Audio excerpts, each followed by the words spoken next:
తండ్రి నా తండ్రి ఆయన వాక్యాన్ని బోధించడానికి నీ పరలోక జ్ఞానంతో నన్ను నింపు నాయన ప్రభా నీ సత్యవాక్యం సరిగ్గా విభజించి నీ పరలోక జ్ఞానంతో నింపు నాయన అభిషేకించు నాయన నీ వాక్యం శక్తితో బలంతో నింపు నాయన ప్రభా మీకే స్తోత్రాలు తండ్రి అయ్యా నూతనమైన శైలిలో బోధించడానికి నూతనమైన ప్రత్యక్షతతో నాయన అభిషేకించు నాయన ప్రభా మూడు వచనాలు వందనాలు స్తోత్రాలు ఇంకా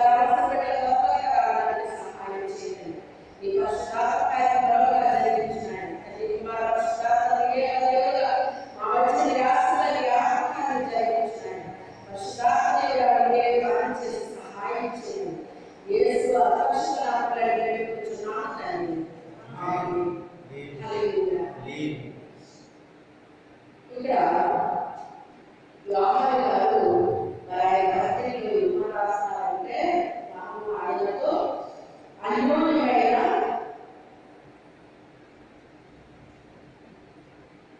ఆయన వెలుగులో ఉన్న ప్రకారం మనము వెలుగులో నడిచేయాలి మనము అన్యోన్య సహవాసం కలవాలని ముందుకు అంటున్నాడు. ప్రభు ఎక్కడున్నారండి? ఎక్కడున్నారని చెప్తున్నారు వెలుగులో ఉన్నారు. ఆయనే వెలుగు, ఆయనే వెలుగండి. అయితే ఆయన వెలుగులో ఉన్న ప్రకారము మనము వెలుగులో నడిచేయాల మన అన్యోన్య సహవాసం కలవాలని మనము కూడా ఆయనతో ఆ వెలుగులో నడిచేటటువంటి ఆయనతో మనకు సహవాసం ఏర్పడుతున్నట్టు. ఎలాంటి సహవాసం? ఎలాంటి సహవాసం అండి? అన్యోన్యమైన సహవాసం. సహవాసం వేరు, అన్యోన్యమైన సహవాసం వేరు. వాళ్ళు చాలా అన్యోన్యంగా ఉంటారండి అంటే చాలా ప్రేమగా ఉంటారండి అని దాని అర్థం అన్నమాట. అన్యోన్యం కలవాలపై ఉంటాము. అప్పుడు ఆయన కుమారుడైన యేసు రక్తము ప్రతి పాపం నుండి మనల్ని పవిత్రులుగా చేస్తుంది. అయితే ఆ రక్తము ఆయనకు ఎవరైతే అన్యోన్యమైన సహవాసం కలిగి ఉన్నారో వారిని ఆయన రక్తంలో ఏం చేస్తారంటాడు? పవిత్రపరుస్తారంటాడు. ఏం చేస్తారంటాడు? పవిత్రపరుస్తారంటాడు. అయితే మనం ఆలోచిస్తే ఆయన సర్వాధికారి, సర్వోన్నతుడు, సార్వభౌముడై ఉన్నాడు. కోటాను కోట్ల దేవతలు ఆయన్ని మహిమపరుస్తూ ఉంటాయి అనుకుంటున్నాను. కానీ విచిత్రం ఏంటి అంటే దేవుడు మనతో ఉండాలని ఆయన ఆశపడతాడండి. ఎవరితోని? మనతో ఉండాలని ఆశపడతాడు ఆయన. విచిత్రంగా లేదా కదండి? ఎందుకు మనతో ఉండాలని ఆశపడతాడు? ఇప్పుడు దేవదూతలు ఉన్నాయనుకోండి, దేవదూతలు మరి ఎంత శక్తివంతంగా ఉంటాయి చెప్పండి. చాలా శక్తివంతంగా ఉంటాయండి. ఒక్క దేవదూత 1,85,000 మంది కాపులు చేసినట్టు ఒకసారి విమోచనవారికి శత్రువు సైన్యం వస్తుంటే గొప్ప ఇన్ని దేశాలు మా మీద వస్తున్నాయి నేను చూస్తే చాలా తక్కువ మంది ఇన్ని దేశాల ప్రజలు మా మీద వస్తుంటే ఎలా పొందగలం తండ్రి? మా బలం సరిపోదయ్యా, మా శక్తి సరిపోదయ్యా, మా జనాలు సరిపోదయ్యా, మాకు సహాయం చేయండి అని యెషయా ప్రవక్త దగ్గరికి వెళ్ళి నాయన ఇలా ఉంది పరిస్థితి అంటే దేవుని మందిరానికి వెళ్ళి ప్రార్థించాలి కావాలండి. అలాంటి అనుభవాలు మనకు ఉన్నాయండి. మనకి ఏదైనా సమస్య వచ్చినప్పుడు ఎక్కడికి వెళ్ళాలి? మనం ఎక్కడికి వెళ్తాం? దేవుని మందిరానికి పరిగెత్తాం. మనకి మించిన సమస్య మనం ఏదో వచ్చినప్పుడు ఎక్కడ పరిగెత్తాలి? దేవుని దగ్గరికి పరిగెత్తాలండి. సమస్యలు వచ్చినప్పుడు అందరూ కూడా ఎక్కడ పరిగెత్తారు? హన్నాకి పిల్లలు లేదని తన బయటికి ప్రతిరోజు కూడా చాలా టార్చర్ పెట్టింది. అది టార్చర్ పెట్టి ఎక్కడికి వేసిందంటే రోజు ఇంట్లో వేసిన టార్చర్ పెట్టండి.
ఈ రోజుల్లో ఎలా ఉందంటే పట్టింపులు వేయాలి కొనుక్కుంటే మన వాస్తవం చాలు ఏ ఆలోచన ఉండడం మనం అనుకోలేదా రేపు మాత్రం తీసుకున్నాం ఇదే కదా ఇప్పుడు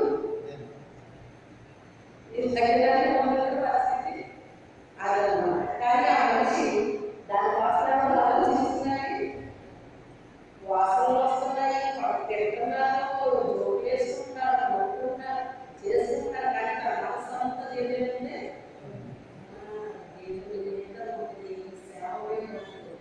దేవుని యొక్క మందిరం వరకు ఆలోచిస్తుంది, పరిచర్య కోసం ఆలోచిస్తుంది. ఎలాగా ఇది మంచి మనసుతో మనం ఎప్పుడైతే ప్రార్థిస్తామో ఆలోచిస్తామో తప్పకుండా దేవుడు మన జీవితంలో కుటుంబంలో కార్యాలు జరిగిస్తాడు. ఆ ఏడ్చే ఏడు ఎక్కడ ఏడుగా ఉంటాయా రోజు నీతో కలిసి ఆడగా ఉన్నట్టు నీ బిడ్డలేదు అని చెప్పేసి ఏడుగా దేవుడి దగ్గర పోయి ఏడ్చింది. ఇంటి దగ్గర ఏడ్చినంత కాలం పర్వాలేదు కానీ మందిరానికి ఎప్పుడైతే ఏడ్చిందో అప్పుడు ఆమె కాలం జరిగింది. దేవుడు ఎందుకు మనం కోరుకుంటున్నాడు ఆయన? నిన్ను నన్ను ఎందుకు కోరుకుంటున్నాడు ఆయన? దేవదూతలు మనకంటే శక్తివంతంగా ఉంటాయి కదా, అలాగే దేవదూతలు విడిచిపెట్టి నిన్ను నన్ను ఎందుకు కోరుకుంటున్నాడు ఆయన? ఎప్పుడైనా ఆలోచించారా? మనం ఆదివారం మందిరాలకు వచ్చి వెళ్ళిపోవడం, శుక్రవారం మందిరాలకు వచ్చి వెళ్ళిపోవడం, ఇదే మనకు చాలా ఎక్కువైపోయిందండి. ఆలోచించే టైం ఎక్కడండి మాకు? ఆలోచించే టైం ఎక్కడండి? మా గురించి మేము ఆలోచించుకోవడానికి మాకు టైం లేదు. దేవుడి గురించి ఆలోచించే టైం ఎక్కడ మాకు అనుకుంటున్నారా? మా కోసం మనం ఎంత ఆలోచించినా అంతా మొదలైపోతుంది. కానీ ఆమె ఆలోచించినట్టుగా దేవుని వరకు, దేవుని యొక్క సేవ వరకు, మందిరం వరకు మనం ఆలోచించినప్పుడు, మంచి మనసుతో మనకు ఉన్నప్పుడు తప్పకుండా దేవుని కార్యాలు మన జీవితాలు కుటుంబాల సరళంలో చూడగలుగుతాడు. ఆయన ఎందుకు మనం ఇష్టపడుతున్నాడు, ఎందుకు మనం కోరుకుంటున్నాడు ఆయన? ఎప్పుడైనా ఆలోచించారా? అంత శక్తివంతమైన దేవదూతలు విడిచిపెట్టి ఒక మట్టితో నిర్మాణం చేయబడిన మనల్ని ఎందుకు కోరుకుంటున్నాడు? ఎందుకు కోరుకుంటాడు తెలుసా? తన రూపం పెట్టి మనల్ని ఎదుర్కొంటున్నాడు. దేవదూతలు సృష్టించాడు, నిర్మాణం చేయలేదు. దేవదూతలు సృష్టించాడు, మనల్ని నిర్మాణం చేశాడు. మట్టితో ఏం చేశాడు? నిర్మాణం చేశాడు. మొన్న ఒక మాట విన్నాను నేను, చాలా విచిత్రమైన దొంగతనం. దొంగతనాల గురించి విన్నాను కానీ విచిత్రమైన ఈ దొంగతనాల గురించి విన్నాను కానీ నాకు తెలియదు. కానీ శ్మశానంలో కాల్చేస్తారు చూసారు శవాన్ని, ఆ ఎముకల్ని ఎత్తుకోవాలన్నట్టు దొంగలు విన్నారు. నేను కూడా ఆ కాటి బాబే కొట్టుకొని పోలీసులు కంప్లైంట్ పెట్టడానికి వాళ్ళు వార్నింగ్ ఇచ్చారు. వాళ్ళు మానేశారు. స్త్రీలు వదిలేస్తున్నారట, పురుషులు మానేశారు, స్త్రీలు వెళ్ళారు. ఈ స్త్రీలో పురుషులకి సంబంధం ఉందన్నమాట. అదంతా ఒక గ్యాప్. ఎందుకు ఆ ఎముకల్ని ఎందుకు ఉపయోగిస్తున్నారట? మీకు ఎవరికైనా తెలుసుకోవచ్చు, లేకపోతే తెలుసుకోవాలి, అంత అవసరం తెలుసుకోవాల్సిన అవసరం. అవి కొన్ని ఉపయోగిస్తారటండి. అందుకని సరసాధారణంగా అది ఏమంటారు, దానం చేస్తున్నాను కాలిపోతాయి, కాలిపోయిగా కొన్ని ఎముకలు మిగిలిపోతాయి. ఆ మిగిలిపోయి ఎముకలు వేయడం దొంగతనం చేస్తాను. ఆ మాటలు విన్నప్పుడు నేను ఆలోచించాను. మరి మీకేం ఆలోచన వచ్చిందో నాకు తెలియదు, కానీ నాకు ఏదైనా అంటే నాకు ఒక ఆలోచన వస్తుంది. అది పడుతుంది దేవుడి కదా నా మాటలు మీరేమంటారా నాకు తెలియదు. దేవుడి దగ్గరికి సమస్య వెళ్ళగా దేవుడు నాకు గుర్తు చేసి అసలు అగ్నికి కాలం ఏదైనా ఉందండి? అసలు చెప్పండి, ఏదైనా ఉందా? ప్రతిదీ కాలం. కానీ దేవుడు కాలం ఏంటి?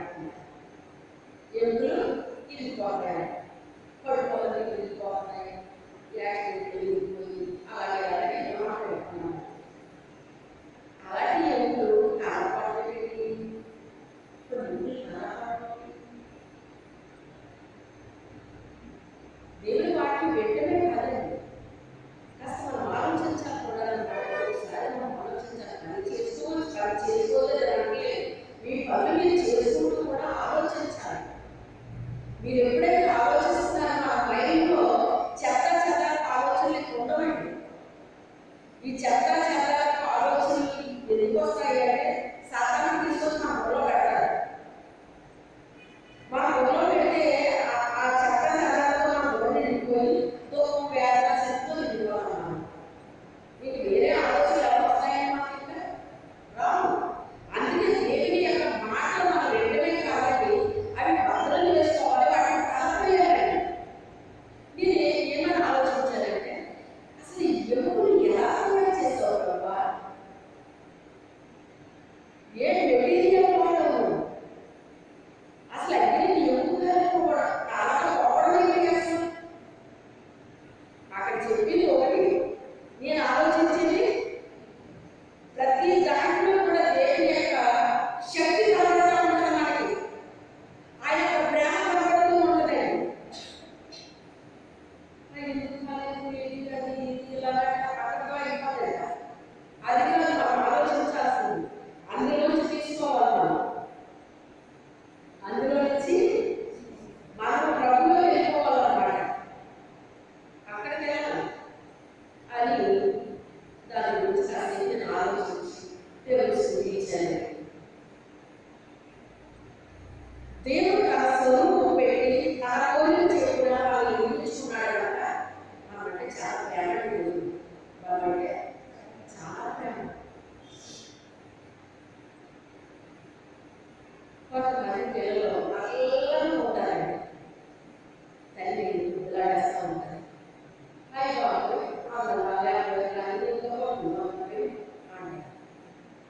అప్పుడు ఒక సామెత చెప్తారు. ఏమంటారు? నిజమే. నీ బిడ్డ తెల్లగా ఉండొచ్చు, ఆ బిడ్డ నల్లగా ఉండొచ్చు. నీ బిడ్డ నీటి ముందు ఆ బిడ్డ వీడు నల్లగా ఉన్నాడు, ఇక్కడ నల్లగా ఉన్నాడు, పాడతారండి ఎవరన్నా ఏ తల్లి పెట్టాడు కదా. నల్లగా ఉన్నది ఏ తల్లిలో పడతారండి. ఆ డబ్బు లేకపోయినా ఎవరు చేసుకుంటాం అన్నమాట. ఎవరు పెట్టిన వాళ్ళకి సైతం కూడా ఇలాగే అర్థమవుతుంది. వీళ్ళు బయటకు చేయకపోయాడు కానీ ఇంకా ప్రేమ చేసేయండి. కాబట్టి నువ్వు సైతం మన దేవుడు ప్రేమిస్తుంటే మనం అంటే ఆయన ఆడపడిపోతే వీళ్ళని బయటకు తయారు చేశాడు కానీ లేకపోతే ఎక్కడ అయిపోయాము. ఈ బయట చూసి ఏంటి ఇలా అయిపోతాడేంటి అని అనుకుంటాడేమో, సైతం అవుతాడేమో అనుకుంటున్నాను నేనైతే కదా. మరి మనల్ని ప్రేమిస్తాడండి ఆయన. బ్రహ్మాన్ని మనం ప్రేమిస్తే ఆయన అనుకుంటున్నాడండి.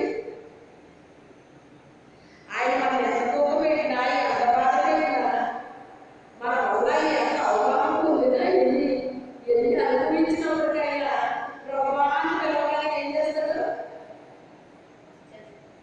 ఇప్పుడు మీ బిడ్డ మిమ్మల్ని బాగా కోపం వచ్చినా చేసేసారండి. మీ పిల్లలు మిమ్మల్ని మీకు ఎంత కోపం వచ్చిందంటే అంత పిచ్చి కోపం వచ్చిందండి. అమ్మాయి ఏడవగానే ఆ కోపం ఏమైపోతుంది? మీకు ఏం జరిగింది నాకు అప్పుడే కదా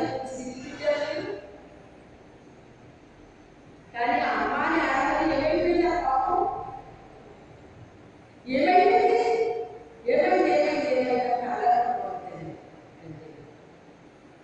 అలోపు తండ్రి మనం కూడా ఎలా బాధపడితే అన్ని కారణపడిపోతాయి. మనం ఎంత ప్రేమిస్తాడంటే ఆయన ప్రేమకు బుద్ధి లేదు. ఆయన కృప ఎంతని లెక్కలేదు. ఆయన ప్రేమ ఎంతని దానికి కొరత లేదండి. కొరత లేదు, ఎత్తెంత లేదు, రోజంత లేదు. ఎంత ప్రేమో, ఎంత కృపో. ఎక్కడ పాపం విస్తరిస్తే అక్కడ ఆయన పాపం అపరమేదమ్మా ధ్యానం చేస్తాడు. అయితే ఇంత శక్తి కలిగిన దేవతను విడిచిపెట్టి మనం ఎందుకు ప్రేమిస్తున్నాడు? ఆయన నిన్ను నన్ను ఎందుకు ప్రేమిస్తున్నాడు అంటే ఆయన రూపంలో మనం ఏం చేస్తున్నాడు? ఆయన నిర్మించుకున్నాడు. బయటతోనే నిర్మాణం చేశాడు కానీ ఏం పెట్టాడు మనలో? ఆయన పోలిక పెట్టుకున్నాడండి. ఆయన పోలిక పెట్టుకున్నాడు. తన స్వరూపంలో తన పోలిక చెప్పిన మనల్ని నిర్మించుకున్నాడు.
కాదు, మన సహవాసాన్ని కోరుకుంటున్నాడు ఆయన. ఎవరి సహవాసాన్ని? మన సహవాసాన్ని కోరుకుంటున్నాడు.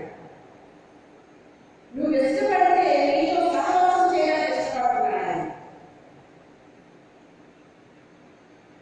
ఎలా చేయాలనుకుంటున్నాడు? మనతోని అన్యోన్యమైన సహవాసం చేయాలని ఆశపడుతున్నాడు ఆయన. ఎలాగా? అన్యోన్యమైన సహవాసం చేయాలని ఆశపడుతున్నాడు. అంటే ఆయనకి మనకి మధ్యలో ఇంకా ఇంకేది ఉండదు, ఇంకేది ఉండదు. ఆయన నేను, ఆయన నేను అన్నట్టుగా ఉండాలన్నమాట. అది అన్యోన్యమైన సహవాసం ఉంటుంది. నీలో సహవాసం చేస్తానని అంటున్నా ఒకసారి అని మన బుర్ర మీద ఏవేవో పెట్టేసుకుని ఆయనతో అన్యోన్యమైన సహవాసం చేయగలమంటే మనం చేయగలమా? చెప్పండి. చేయలేము. కానీ ఆయన కోరుకుంటున్నాడు నీతో అన్యోన్యమైన సహవాసం చేయాలన్న ఆశ కోరుకుంటున్నాడు ఆయన. మనం కోరుకుంటున్నాడు. అలాగే మొదటి నుంచి కోరుకుంటాడు. కోరుకుంటే ఆదాము తప్పిపోయాడు. ఆదాము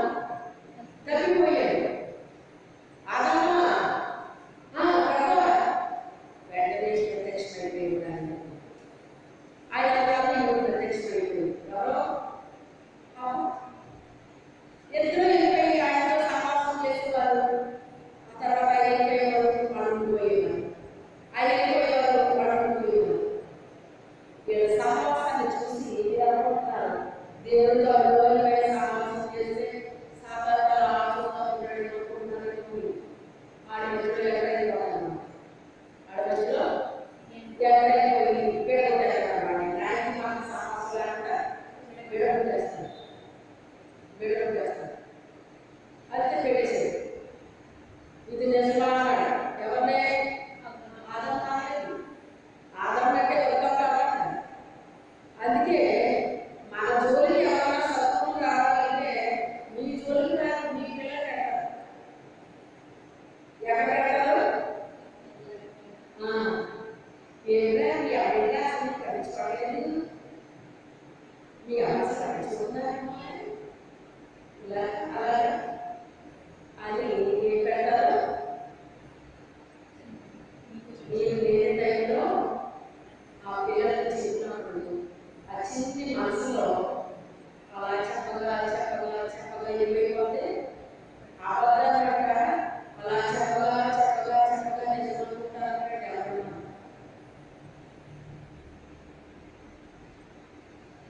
అలాగే నాకు అది అబద్ధం నాకు తెలుసు కదా, ఎందుకు కావాలి అంటే అబద్ధాన్ని అలా సారి చెప్తారు. నిజమనిపిస్తుంది, నిజమేనేమో అనిపిస్తుంది.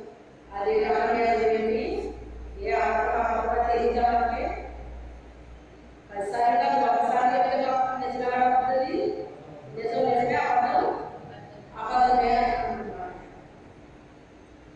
అబద్ధం చెప్పేవాళ్ళండి మీరు గుర్తుపెట్టుకోండి. చెప్పిన మాటే చెప్తారట మీ కొమ్మలో ఎన్ని వరకు చెప్తారటండి. గుర్తుపెట్టుకోండి. ఒకసారి చెప్పారండి, అది నీకు నిజము అనిపించేంత వరకు వాళ్ళు చెప్తూనే ఉంటారటండి. అప్పుడు ఇది నిజమేమో అని ఎప్పుడైతే అనిపించింది అది తప్పేసుకుంటారు. చూసారు ఇక్కడ ఆదాముతో చెప్తే అక్కడ ఒక్కొక్క కలిసి ఎవరు పట్టుకుని ఇక్కడ చెప్తారా అయిపోయింది. మీకు తోట కూడా లేదు, బయటికి వెళ్ళి ఈ తోట ఉన్నారంటే మీరు జీవ పుష్పాల కోసం తినేస్తారు, ఇచ్చి పాపలో మిగిలిపోతారు. మీరు బయట పెట్టేసేయండి. మీకు బాగా సుఖమైన ఫుడ్ పెట్టేటప్పుడు మీకు ఎలా ఉంది? మనం అంటారు కదా నా భాషలో, నీకు కూర్చోబెట్టి బాగా పోషణ పెట్టే నీకు ఏం పెట్టింది?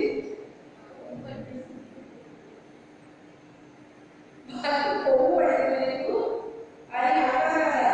ఇదేనా నా భాష? నీకు కష్టపడితే తెలుస్తుంది. నీకు నచ్చిన పనులు కోసం తినడానికి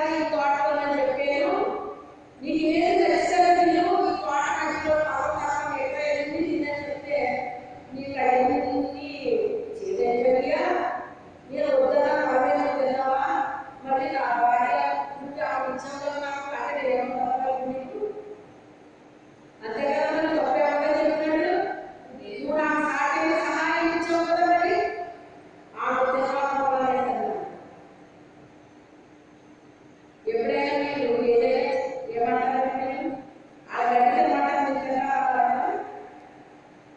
ఆ ఎప్పుడైతే తినాలనుకోండి పిల్లలు అప్పుడు మీరు ఏమంటారు? ఎలా గంటల మాట తినబాకు, నీ పొగమైంది,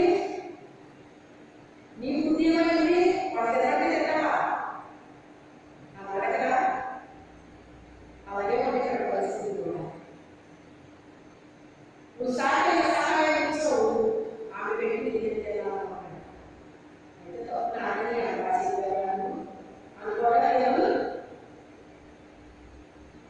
మీరు తప్పని మనసు ఎక్కడ చెప్తారో అన్నమాట. ఇది తప్పు అని చెప్పండి, మన తప్పు బాగా చెప్తారు అన్నమాట. అలాగే చెప్పబడి రాదు. సరే తప్పు తెచ్చేస్తాను.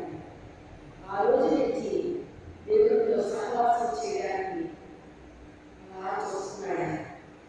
చూస్తుంటే హానోకు దొరికాడండి. ఎవరితో దేవుడు? హానోకు దేవుడితో కూడా నడిచేవాడు. దేవుడితో కూడా నడుస్తున్నాడు అంటే ఏం చేస్తున్నాడు? అర్థం కాదా? ఏం చేస్తున్నాడండి? సహవాసం పెట్టుకున్నాడు. ఎవరితో పెట్టుకున్నాడు? దేవుడితో సహవాసం పెట్టుకున్నాడు. దేవుడితో మనం నడవాలి అంటే దేవుడితో సహవాసం పెట్టుకుంటే మనం నడుస్తాం, కానీ ఆయనతో సహవాసం లేకుండా మనం దేవుడితో నడవలేము. అది అసాధ్యం. ఇదే మాట పౌలు గారు చెప్తున్నాడండి. గలతీయులకు ఏమని చెప్తున్నాడంటే, నేను చెప్పినది ఏమనగా ఆత్మానుసారంగా నడుచుకోండి, అప్పుడు సరైన చెప్పింది అన్నారు. ఎంత సింపుల్గా చెప్పాడు ఆయన. శరీర కోరికలతో వాళ్ళు జీవిస్తున్నారంటే మళ్ళీ మేము నడలేకపోతున్నాం. దేవుడు అడుగుతామని మాకు ఎంతో వస్తుందండి. చాలా మంది లేకపోతున్నారండి. దేవుళ్ళు నడవాలి ఎంత వస్తుందండి, కానీ నడలేకపోతున్నాం. ఏం ప్రాబ్లం? ప్రాబ్లం ఏంటి? ఆశ ఉంది. ఆశ జాగ్రత్త చేయాలి. నీకు ఒక ఆశ ఉంది, తెలియదు. అది పొందే వరకు ముందుకుంటారా? చెప్పండి, ముందుకుంటారా? మరి దేవుడితో నడవాలి ఆశ ఉంది. ఆశ ఉన్నప్పుడు మనం ఏం చేయాలి? నడవద్దా? మొదటి మాటలో ఉండాల్సింది దేనత్వం. దేనత్వం ఉంటే ఆయన అలవాటు నడిపిస్తాడు. దేనత్వం ఉంటే ఏం చేస్తాడంటాడు? మనం నడిపిస్తానంటాడు, బోధిస్తానంటున్నాడు. నాకు తెలియవాడు అడిగి ఏ పిల్లవాడు డైరెక్ట్గా నడిచేసి పిల్లవాడు ఉన్నాడండి. లేకుండా పడుకోవాలి కదా. ఎవరైనా ఆశ్రయించుకొని తర్వాత అడుగు వేస్తూ పడుకోవాలని ఎవరైనా అయినా మాట్లాడాలి. కాబట్టి పడిపోయేది ఎవరైనా వేసిందని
చూడండి, ఇద్దరు అనుభవంగా గడుస్తుంటే ఒకడే మాట్లాడతారండి, రెండో కూడా మాట్లాడతారు కదా. అప్పుడు మనకి ఏమొస్తాయి? డబ్బు రావా? మరి అది దీని సంగతి ఏంటి, దాని సంగతి ఏంటి? ఎందుకంటే బాల్య దశలో బాగా నేను దేవుడు అడిగినప్పుడు నాకు నా సంగతి ఏంటి, ఈ సంగతి ఏంటి అప్పుడు బాగా వేదన అన్నమాట. చిన్నపిల్లలు కదా, ప్రతి డబ్బు వచ్చేసి అసమాన డబ్బు వచ్చేసి నాకు షేర్ చేసుకోవడానికి వేరే వాళ్ళు లేక దేవుడిని అడిగినాను. నా ఎలా అర్థమవుతుందో అని ఇప్పుడు నా ఏజ్ కరెక్ట్ నాకు బోధించారండి. మీ ఆత్మీయ వయసు కరెక్టే మీకు బోధిస్తారని తెలుసా? మన ఆత్మీయ వయసు కరెక్ట్ బోధిస్తారని సరైన బట్టి బోధించేది ఒకటి, ఆత్మ బట్టి బోధించేది ఒకటి, రెండు రకాలు ఉంటాయి. ఎందుకంటే ఆ ఎవరు నాకు బాల్య దశ నుంచి తెలుసు కనుక బాల్య దశలో నాకు ఎలా బోధించాలో అలా బోధించాడు, ఎవరి ప్రాయంలో వచ్చేటప్పుడు ఎలా బోధించాలో అలా బోధించాడు. అలాగే నేను ఎదిగే కొద్ది, నా ఆధ్యాత్మిక జీవితంలో ఎదుగుదల వచ్చే కొద్ది, నా అనుభవాలు పెరిగే కొద్ది ఆ రీతిగా నాకు బోధించుకుంటూ వచ్చాడు. ఇప్పుడు ద్వారా లేదు, అప్పుడు ద్వారా లేదు, ఇప్పుడు ద్వారా లేదు, ఇప్పుడు బోధిస్తాడా? అప్పుడు వచ్చిన డౌట్ వచ్చారా? రావు. ఎందుకంటే ఆల్రెడీ చాలా వరకు తెలుసుకుంటాను. ఇప్పుడు వచ్చే డౌట్లు చిన్ని రాదు, కాస్త పెద్ద వస్తాయి అన్నమాట. పెద్ద వస్తాయి అయినా చెప్తాడు, ఈయన మాట్లాడుతున్నాడు, ఆయన మాట్లాడుతున్నాడు, ఇప్పుడు మాట్లాడుతాడు, ఆయన మాట్లాడుతాడు, ఇప్పుడు మాట్లాడుకుంటూ. ఇప్పుడంటే మనం నడవలేదు కాబట్టి మా చిన్నప్పుడు కూడా మరి మా బంధువులు ఇంటికి నడిచింది అనుకుంటున్నాను. నడిచేవాళ్ళు మా వివిధానికి, ఎందుకంటే బస్సు ఎక్కి అందరికీ కష్టం, నడిచేయడమే సులువు. ఆ బస్సు వస్తుందని కాస్త కూర్చోడానికి టైం తీసుకుంటాడు. అది దానికోసం మనం వెయిట్ చేసే కానీ మనం నడిచేది కొంచెం నడిచేదిపోయే అవసరం వస్తుంది. మీకు ఇంటికి వెళ్ళిపోయేవాడు ఏసుకున్న ముందు ఇప్పుడు పెట్టి అమ్మాడు అది తినుకుంటూ మాట్లాడుకుంటూ వెళ్ళిపోయేవాడు. మాత్రం తెలిసే కాదు. ఇప్పుడు లాగా కాలేజీ ఇప్పుడేంటి, ఇప్పుడు నడిచిన కాలేజే అలా కాలేజీ నడిచిన ఇప్పుడు పరిస్థితులు ఎలా ఉన్నాయన్నమాట. అప్పుడు ఇలా లేదు. అయితే ఇద్దరు కలిసి నడుచుకుంటూ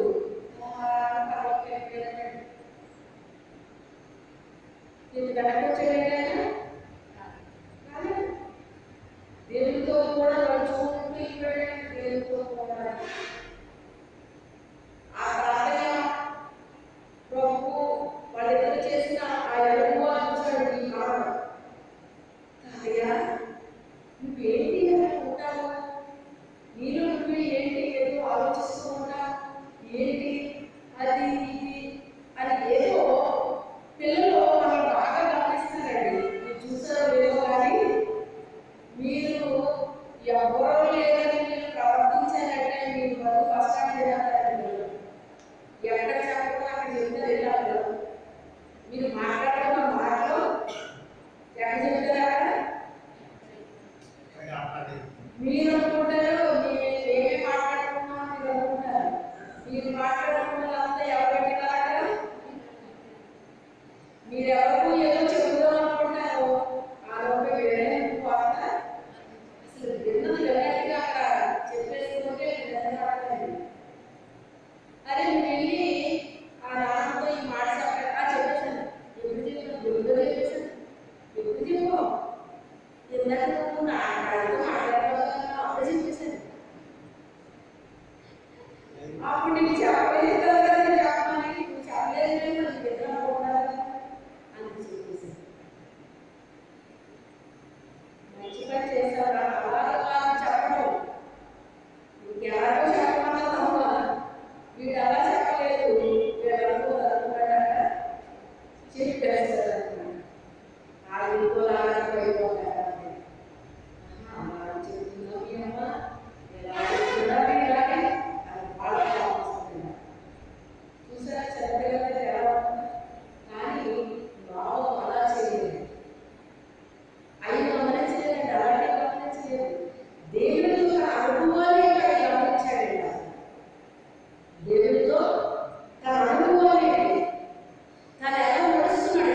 దేవుడితో సహవాసం పెట్టుకున్న వాళ్ళలో చాలా ఆశీర్వదించబడ్డారు.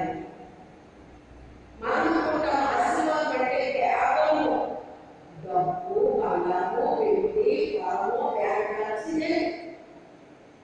మనిషికి వెళ్ళి ఆశీర్వాదం అంటే ఏముండాలి? ఆశీర్వాదం అంటే డబ్బు ఉండాలి, బంగారం ఉండాలి, వెండి ఉండాలి, పొలాలు ఉండాలి, లేకపోతే ఇల్లు ఉండాలి, ఏమి ఉండాలి? ఇదే ఆశీర్వాదం అంటే. మనిషికి తెలిసిన ఆశీర్వాదము ఇదేనండి. కానీ అది కూడా ఉన్నది ఆశీర్వాదం. ఎందుకంటే అబ్రహాముని వెండి బంగారంతో గొప్ప ధనవంతుడిగా దేవుడు ఆశీర్వదించాడు అని ఎవరు చెప్తున్నారు? ఎలియాజరు చెప్తున్నాడు. అంటే ఆయన ఆశీర్వదించే ఆశీర్వాదంలో వెండి బంగారం కూడా ఉందండి. అది మాత్రమే కాదు ఆశీర్వాదం పెట్టేది. అలా అని చెప్పి తన మనసు పెట్టే దాన్ని పెట్టుకున్నాడు. ఆయన ఎవరి మీద పెట్టాడు మనసు? దేవుడి మీద పెట్టాడు. దేవుడి మీద ఎప్పుడైతే మనం మనసు పెట్టుకున్నామో ఇవన్నీ మన ఎలా వస్తాయండి. మన మనసు పెట్టి వెండి మీద పెట్టుకున్నామనుకోండి, వెండి ఎదుగుతాం. మన మనసు పెట్టి బంగారం మీద పెట్టామనుకోండి, బంగారం ఎదుగుతాం. డబ్బు మీద పెట్టే డబ్బు ఎదుగుతాం. దేవుడి మీద పెడితే అది ఎదిగిపోతుంది. ఎందుకని చెప్పాడు సామెతలో, నువ్వు ఐశ్వర్యం పొంద ప్రయాసపడద్దు. నాకు ఐశ్వర్యం కావాలని ప్రయాసపడ్డాడంటే నువ్వు వెళ్ళేసరికి రెక్కబట్టుకుని వెళ్ళిపోతాడు. అందుకే దేవుని యొక్క జ్ఞానం పొందుకుని రాసిన మాటలు సామెతలు. మరి పౌలు గారు ఏం చెప్పాడు? ప్రభువునందు నీ ప్రయాస వ్యర్థం కాదు అన్నాడు. అంటే ప్రభు కొరకు మేము ఇంత ప్రయాసపడ్డాము, కానీ ఏమి ప్రయోజనం కనబడట్లేదని అని ఏదో బాధపడ్డాడు. అప్పుడు ఆయన ఏం చెప్తున్నాడు? ప్రభువునందు నీ ప్రయాస ఎప్పుడు వ్యర్థం అవుతాయి. ప్రయాసపడ్డాము వేస్ట్ అయిపోతుందని అనుకుంటున్నారా? ప్రభు కోసం ప్రయాసపడ్డారు ఎవరిని కూడా వేస్ట్ అవుతాం. మంచిగా చెప్పాడు. మనం దేని కొరకు ప్రయాసపడ్డా అందులో ఫలితం చూడొచ్చు, చూడలేకపోవచ్చు. కానీ ప్రభు కొరకు మనం ప్రయాసపడ్డామంటే దాన్ని మాత్రం దేవుడు ఎప్పుడు విడిచిపెట్టాడు. పేరు అన్నాడు, ఎవరి చేపలయ్యా? లేదు ప్రభా, రాత్రంతా ప్రయాసపడ్డామయ్యా, అయినా ఒక చేప కూడా దొరకలేదు. అతని లైఫ్ లో మొదటిసారిగా కూడా ఒక్క చేప కూడా పట్టుకోలేకపోయాడు. ఏదేమన్నా అనుకుంటున్నారా?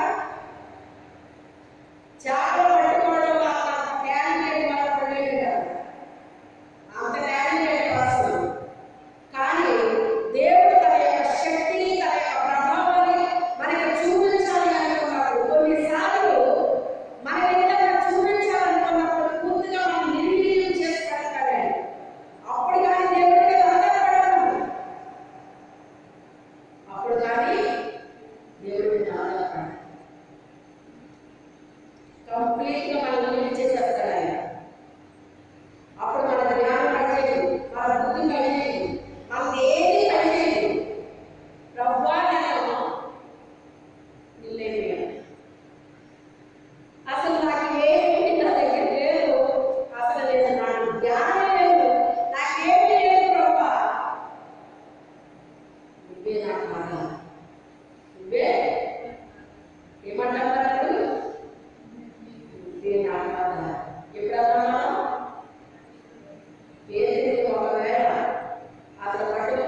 ఇరుకులోంచి తీసుకెళ్ళిపోతాడు.